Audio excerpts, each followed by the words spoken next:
Hello friends, welcome back to my YouTube channel. ഇന്നത്തെ വീഡിയോയിൽ ഞാൻ കാണിക്കുന്നത് ഔട്ട്ലൈൻ സ്റ്റിച്ചിലെ സ്റ്റെം സ്റ്റിച്ചിൻ്റെ വേരിയേഷൻസ് ആണ്. ആദ്യത്തെ സ്റ്റിച്ചായ സ്റ്റെം സ്റ്റിച്ച് എങ്ങനെയാണ് ചെയ്യുന്നതെന്ന് നോക്കാം.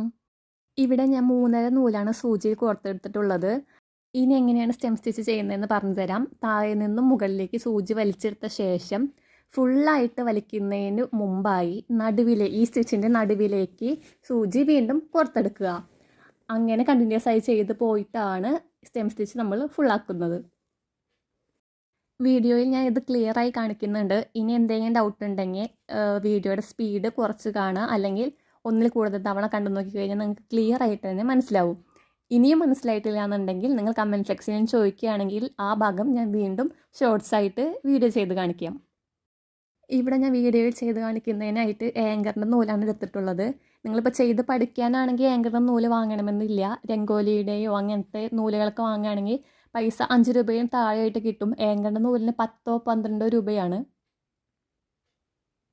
നമ്മൾ ഡ്രസ്സിലൊക്കെയാണ് ചെയ്യുന്നതെന്നുണ്ടെങ്കിൽ ആങ്കറിൻ്റെ നൂല് യൂസ് ചെയ്യുന്നതാണ് നല്ലത്. വാഷ് ചെയ്താലും കളറ് സ്പ്രെഡ് ആവുന്നില്ല. പക്ഷെ വില കുറവിൻ്റെ നൂല് യൂസ് ചെയ്യുമ്പോൾ ചെയ്യാനും ബുദ്ധിമുട്ടാണ്, എന്നാൽ കളർ ഇളകുകയും ചെയ്യും വാഷ് ചെയ്യുന്നതിനനുസരിച്ച്.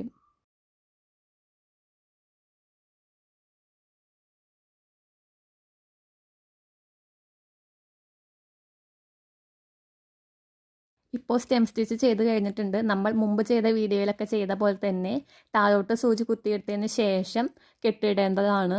1-2 കെട്ട് എന്തായാലും ഇടണം, അല്ലെങ്കിൽ അഴിഞ്ഞു പോകാൻ സാധ്യതയുണ്ട്. അപ്പോൾ അടുത്ത സ്റ്റിച്ച് നമുക്ക് ചെയ്യാം. വിപ്പിഡ് സ്റ്റെം സ്റ്റിച്ചാണ് രണ്ടാമത്തെ സ്റ്റിച്ച്. വിപ്പിഡ് റണ്ണിങ് സ്റ്റിച്ച് നമ്മൾ ചെയ്തിട്ടുണ്ട്, വിപ്പിഡ് ബാക്ക് സ്റ്റിച്ചും ചെയ്തിട്ടുണ്ട്. അതുപോലെ തന്നെയാണ് വിപ്പിഡ് സ്റ്റെം സ്റ്റിച്ച് ചെയ്യേണ്ടത്. ഒരു കളർ നൂല് സൂചി കോർത്തെടുത്ത ശേഷം സ്റ്റെം സ്റ്റിച്ച് ഫുള്ളായി ചെയ്തെടുക്കുക. അതിനുശേഷം രണ്ടാമതൊരു നൂല് സൂചി കോർത്തെടുത്തതിന് ശേഷം സെയിം ഡയറക്ഷനിൽ തന്നെ നമ്മൾ മുമ്പ് ചെയ്തിട്ടുള്ള സ്റ്റെം സ്റ്റിച്ചിൻ്റെ ഉള്ളിലൂടെ സൂചി കോർത്തെടുത്തിട്ടാണ് വിപ്പിഡ് സ്റ്റെം സ്റ്റിച്ച് നമ്മൾ ചെയ്യുന്നത്. ഇതും വീഡിയോയിൽ ക്ലിയർ ആയിട്ട് തന്നെ കാണിച്ചിട്ടുണ്ട്. എന്തെങ്കിലും ഡൗട്ട് ഉണ്ടെങ്കിൽ വീഡിയോ ഒന്നും കൂടി കണ്ടതിന് ശേഷം മനസ്സിലായിട്ടില്ലെങ്കിൽ കമൻറ്റ് സെക്ഷനിൽ ചോദിക്കുക. നിങ്ങൾക്ക് എന്തെങ്കിലും സജഷൻസ് പറയാനുണ്ടെങ്കിൽ അതും കമൻറ്റ് സെക്ഷനിൽ പറയുക.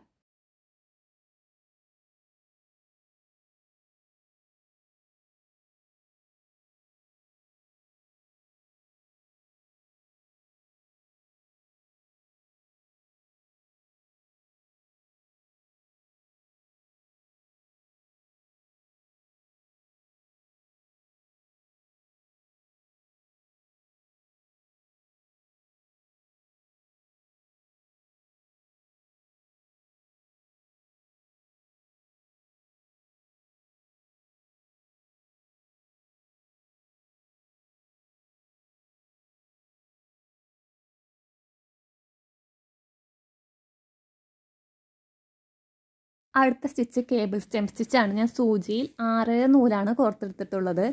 നോർമൽ നമ്മൾ റണ്ണിങ് സ്റ്റിച്ചും ബാക്ക് സ്റ്റിച്ചൊക്കെ ചെയ്യുന്ന പോലെ നേരെ ഒരു സ്റ്റിച്ച് ചെയ്തെടുത്ത ശേഷം ഫുള്ളായി വലിക്കുന്നതിന് പകരം താഴെ നിന്നും സൂചി നമ്മൾ ചെയ്ത സ്റ്റിച്ചിൻ്റെ മിഡിൽ പോർഷനിലൂടെ പുറത്തെടുക്കുന്നു.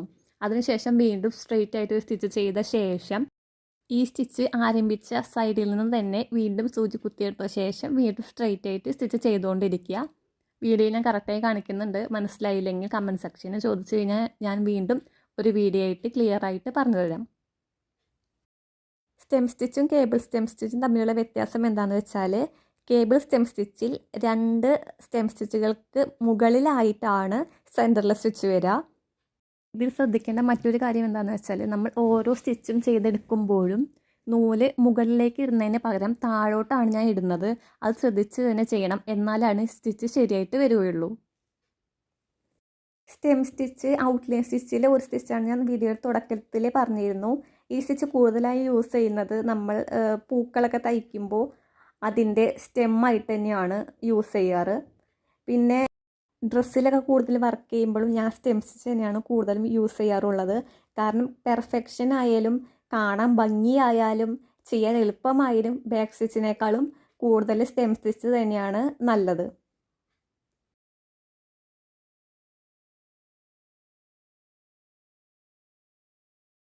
അപ്പോൾ കേബിൾ സ്റ്റെം സ്റ്റിച്ച് കഴിഞ്ഞിട്ടുണ്ട്. അപ്പോൾ താഴോട്ട് മുമ്പ് എല്ലാ സ്റ്റിച്ചും ചെയ്ത പോലെ തന്നെ സൂചി കുത്തിയെടുത്തതിന് ശേഷം കെട്ടിട്ട് നമുക്ക് ഈ സ്റ്റിച്ച് അവസാനിപ്പിക്കാം. സ്റ്റെം സ്റ്റിച്ചിലെ 4ാമത്തെ സ്റ്റിച്ചാണ് സ്പ്ലിറ്റ് സ്റ്റെം സ്റ്റിച്ച്. ഇത് ചെയ്യാനായിട്ട് ഞാൻ സൂചിയിൽ 6 നൂലാണ് കോർത്തെടുത്തിട്ടുള്ളത്. അപ്പോൾ താഴെ നിന്ന് മുകളിലേക്ക് സ്റ്റിച്ച് എടുത്ത ശേഷം അതിൻ്റെ കറക്റ്റ് മിഡിൽ പോർഷനിൽ 3 നൂലുകൾക്ക് ഇടയിലായിട്ടാണ് ഞാൻ സൂചി വലിച്ചെടുക്കുന്നത്. അതിനുശേഷം വീണ്ടും ഒരു സ്ട്രെയിറ്റ് സ്റ്റിച്ച് ചെയ്യുക. അതും കുത്തിയെടുത്ത ശേഷം താഴെ നിന്നും മുകളിലേക്ക് 3 നൂലിൻ്റെ ഇടയിലോട്ടാണ് ഞാൻ സൂചി വലിച്ചെടുക്കുന്നത്. ഇത് കണ്ടിന്യൂസ് ആയി ചെയ്ത് പോയി കഴിഞ്ഞാൽ സ്പ്ലിറ്റ് സ്റ്റെം സ്റ്റിച്ച് ചെയ്യാം. ഞാൻ പറയുന്നത് കറക്റ്റായി മനസ്സിലായിട്ടില്ല എന്നുണ്ടെങ്കിൽ വീഡിയോ ശ്രദ്ധിച്ച് കണ്ടു കഴിഞ്ഞാൽ ഏകദേശം ഇതിനെക്കുറിച്ചൊരു ഐഡിയ കിട്ടും. അതിനനുസരിച്ച് ചെയ്താൽ മതി. നോർമലായിട്ട് നമുക്ക് ഡ്രസ്സിലൊക്കെ ചെയ്യാൻ നോർമൽ സ്റ്റെം സ്റ്റിച്ച് തന്നെയാണ് യൂസ് ചെയ്യുക. എന്നാലും നമ്മൾ ഓരോ സ്റ്റിച്ചും അതിൻ്റെ വേരിയേഷൻസും കാണിച്ചു തരുന്നതിനാലാണ് ഈ വേരിയേഷൻസ് എല്ലാം നിങ്ങളെ പഠിപ്പിക്കുന്നത്. ആ ഒരു ഐഡിയ മനസ്സിൽ വെച്ച് വേണം ഈ വീഡിയോ ഫുള്ളായി കാണാൻ.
ഇപ്പോൾ നമ്മൾ 4ാമത്തെ സ്റ്റിച്ചും ചെയ്ത് കഴിഞ്ഞിട്ടുണ്ട്. സൂചി താഴോട്ട് കുത്തി കെട്ടിട്ടതിന് ശേഷം ഈ സ്റ്റിച്ച് അവസാനിപ്പിക്കാം. അപ്പോൾ ഇന്നത്തെ വീഡിയോ കാണിച്ച 4 സ്റ്റിച്ച് നിങ്ങൾക്ക് മനസ്സിലായിട്ടെന്ന് വിചാരിക്കുന്നു. നിങ്ങളുടെ എല്ലാ അഭിപ്രായങ്ങളും സംശയങ്ങളും കമൻറ്റ് ബോക്സിൽ ചോദിച്ചു കഴിഞ്ഞാൽ റിപ്ലൈ ചെയ്യുന്നതാണ്. എൻ്റെ ചാനൽ ഇഷ്ടമായിട്ടുണ്ടെങ്കിൽ ലൈക്ക് ചെയ്യുക, ഷെയർ ചെയ്യുക, സബ്സ്ക്രൈബ് ചെയ്യുക. അപ്പോൾ അടുത്ത പുതിയൊരു വീഡിയോയുമായിട്ട് വരുന്നവരെ ബായ്.